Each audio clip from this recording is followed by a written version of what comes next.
कांग्रेस नेता और राजस्थान के पूर्व उप मुख्यमंत्री सचिन पायलट का उनकी पत्नी से तलाक हो गया है। इस बात का खुलासा तब हुआ जब सचिन पायलट मंगलवार को टोंक विधानसभा सीट से अपना नामांकन दाखिल करने के लिए पहुंचे हुए थे। इस दौरान जो हलफनामा उनकी ओर से दाखिल किया गया उसमें इन्होंने अपने मटेरियल स्टेटस में तलाक का जिक्र किया था।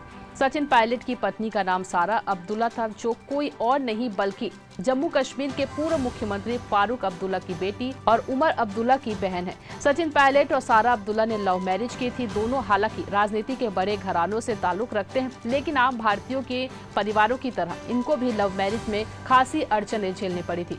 इनका विवाह इनके लिए इसलिए भी खासा चैलेंजिंग रहा है क्योंकि ये एक इंटर रिलीजन मैरिज था। ऐसे में इन दोनों को ही अपने परिवारों की ओर से खासा विरोध का सामना करना पड़ा था। आपको बता दें, हलफनामा में सचिन पायलट ने अपने दोनों बेटों का नाम भी लिखा है कि आरन और विहान दोनों सचिन पायलट के साथ रहेंगे।